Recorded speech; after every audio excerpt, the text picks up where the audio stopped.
April Millsap was a 14-year-old girl that was murdered in 2014 in a small town in Michigan, and she actually helped solve her own murder because of a fitness tracker app she was using at the time of the crime. It's 2014 in the small town called Armada. At the time of the crime, and I think even now, the population is under 2,000 people, so very, very small village, and it's a generally safe area. In 2016, it was reported that they only had 2 full-time police officers. There were some that were part-time, but very small area. Everyone sort of knew everyone, and it was considered very safe. April lived there with her mom, stepdad, and she had a boyfriend she'd been dating around a year and a half named Austin. He didn't live with them, but he was a pretty big part of her life. April lived a very normal life. She went to school. All her friends describe her as really sweet and nice. She was also really into health and fitness, and she had several pets. Her favorite, I guess you could say, was Penny.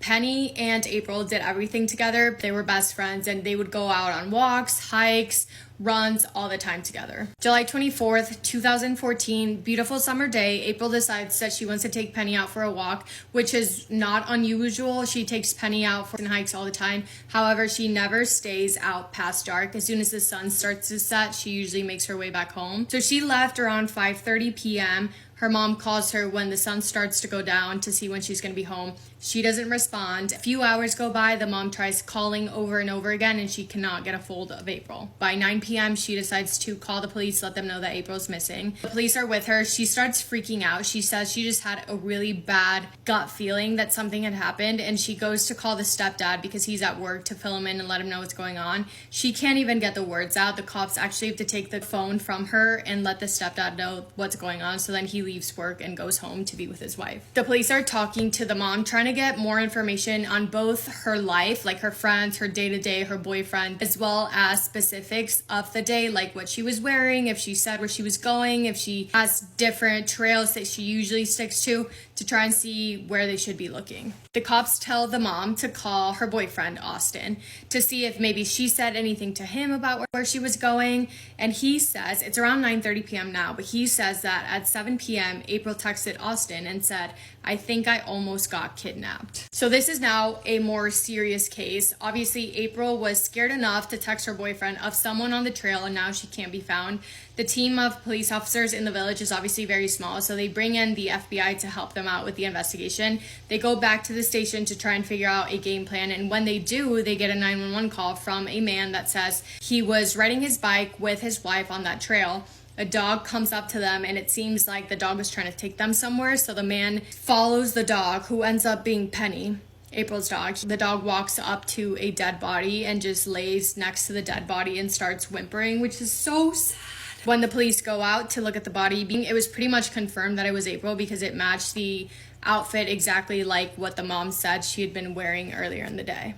It was very clear that whatever happened was very violent. She was found with a pile of blood under her head. She was laying in a ditch around 20 feet away from the trail. She was partially undressed, so her pants were pulled down to her knees, and then her shirt was ripped open, so her entire body was exposed. She also had footprints on her head and her neck. Just stepping all over someone after you've killed them is beyond me. The autopsy revealed that the cause of death was blunt force trauma to the head that caused a brain bleed along with strangulation. It was also found that she had 48 separate injuries, so very, very violent. The town is obviously freaking out. They're upset. They're full of fear. A girl was found dead, and whoever did that to her is just out there, and they don't know who it is. The FBI, again, is involved, and they're working with the police to try and come up with a timeline of events based on the evidence that they had. This is what police believe to have happened. April is out walking. Penny, an older man, comes up to her, tries to flirt with her. April is like, "No, thank you." She starts walking away, and that's when she texts her boyfriend and says, "I think I almost got kidnapped." They believe the man comes up to her again and is now angry because he's been rejected, hits her in the back of the head, and then takes her to the ditch and beats her to death. Because of the text that she sent her boyfriend, they were able to track the phone and see exactly where she was standing. And they believe the attack happened somewhere between 6:30 to 6:45 p.m. The police are trying to talk to the public to see if anyone saw or heard anything. They're reaching out saying, if you were at this trail around this time, let us know. And a man does come forward and says that he saw a young girl that matched the description of April walking around that time. He also saw an older man on a blue and white motorcycle. So that blue and white motorcycle is pretty much the only lead, the only solid lead that they have now. And they did end up finding her phone a couple miles away from the crime scene. They just thought that the killer must have taken it with them and then ditched it. When they turn on April's phone, they see that she had the fitness tracker on while she was on her walk, and they're able to see her exact movements, the speed she was walking at, where she was walking, all the details. With that information, they pull up the times that her phone was moving around and the timeline that they believed to be true, and they compared the two. This is really sad because it gives you an idea of what she went through, but the minute that she texted her boyfriend that she almost got kidnapped, you see her fitness tracker app turn around like she's gonna start walking back home, and she starts walking faster. When she started walking faster, she was probably trying to get away from whoever had scared her, and then her location says it's still moving, but then all of a sudden it stops moving, and it's like it's in the same spot, but it's kind of going back and forth, and that's when it is believed that there was a struggle and she was trying to fight back, and then it moves away at 20 miles per hour, meaning it was fast enough that it had to be a different mode of transportation, not just walking, but not fast enough to be a car. So that would match the lead that they have of the blue and white motorcycle. Again, this is a pretty small town, so the cops are going around asking if anyone owns a blue and white motorcycle or if they know anyone that does. A woman comes forward and says that her neighbor does own a blue and white motorcycle, but that she actually hasn't seen it in a while. And the time that she stopped seeing the motorcycle was around the time of the murder. So the cops go and figure out who these neighbors are that own this motorcycle, and it is a dad and a son. Both of their names are James Van Callis. The dad is 66 years old, and the son is, I think he was 33, I could be mistaken though, but around his 30s, and he had a girlfriend and a little 3-year-old boy, so they lived in the house as well. Both Jameses had criminal records. James, the dad, was a registered, and his victims were girls under the age of 13. James, the son, also had a criminal record of breaking and entering, things of that nature. Police get a search warrant to search their house, and they're specifically trying to look for / find the bike. They also want to find the shoes that match the footprints at the crime scene. They were Nike Jordans. They're not able to find the bike or the shoes or really any other evidence that connected them to April, but they did find evidence that, one, they had a motorcycle, for example, helmets, bike, riding suits, and they also found a picture of James the son wearing those kind of shoes, but the actual things were nowhere to be found. What they did find were, so they arrested them on those charges, and they were tactical with the arrest. They arrested them on the charges, but they didn't mention anything about April yet because they didn't want to scare them off. So they take both Jameses to the station. They're questioning both of them. They take DNA samples and they test it against the DNA found on the crime scene. However, there is no match. But it is theorized that James the son, which is the one that is believed to have committed the murder because it was his bike, he would put on like the bike suits, like the really tight, they almost look like surfing water suits. He would go out on bike rides. So it's theorized that because he probably had one of those on, he didn't get any of his DNA on April, but there would have probably been April's DNA on whatever outfit he was wearing. So the cops are focusing more on James the son because he is the owner of the motorcycle, and they think that he was the one that did it. And again, their theory is that someone came up to April and was trying to flirt with them. Then they got mad when April rejected them, and that's why they hit and killed April. They look at James's the son's, his search history, and there's a lot about young girls, such as, why don't these young girls like me? Why don't they want me?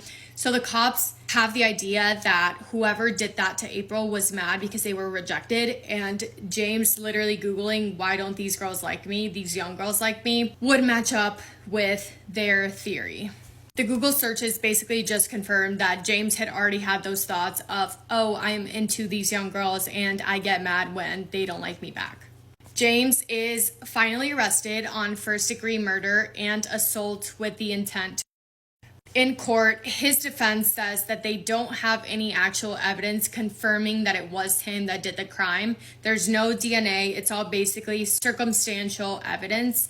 However, again, it is believed that he was probably wearing one of those biking outfits when he did it, which is why there wouldn't be any of his DNA on her. The prosecution brings up James's girlfriend to the stand, and she says that when the cops first went to their house after they left, James went up to her and said, "I really messed up really bad. You're gonna have to stick by me on this. And if anyone asks, tell them that the night of the murder, I was wearing this other different kind of brand of shoe, not Nike Jordans," which is the ones that would have been found at the crime scene. But like, actually so sus. The cops show up, so you know something serious is going on, and then your boyfriend comes up to you and says, "I really messed up, please cover for me." Obviously that's suspicious. She also says that the day of the murder, he left around 4:30 p.m. and then he was home by 9 p.m., which the cops thought that April was murdered between 6:30 to 6:45, so that would match up. The girlfriend says they fell asleep. She wakes up and realizes that he's gone again. She goes downstairs around 3 in the morning and finds James cleaning his helmet and his shoes with hand sanitizer. It's 3 in the morning, sir. Obviously, you're doing something suspicious if you are cleaning your shoes with hand sanitizer in the middle of the night. After James is being so weird and telling her to cover in case the cops ask anything else, she's freaked out, so she goes and looks through his backpack. I don't know if it was his helmet. She finds something with clumps of long hair that didn't match her hair color, but hair that matched April's hair color. In court, 2 witnesses also said that they saw James and April on the trail and that James was walking behind April, like 2 feet behind her, looking very angry, and April was looking very nervous. In 2016, James was found guilty on all charges and sentenced to life in prison. Since then, he has tried to appeal his sentence multiple times, but it's been rejected a lot. And to this day, James and his whole family maintain his innocence and say that he didn't do it and he was framed. I personally think that he did it. I mean, cops go to your house, you then go up to your girlfriend and say, "I messed up, please cover for me." You're washing your helmet and your shoes at 3 in the morning with hand sanitizer. You did something bad, and there was a girl found dead where you were with your motorcycle. That's my opinion, but let me know what you think. All right, love you. Go kiss someone that you love on the forehead and make somebody happy today. Also, if you go out on a walk or run, maybe literally share your location with every single person that you know and just stay safe. Okay.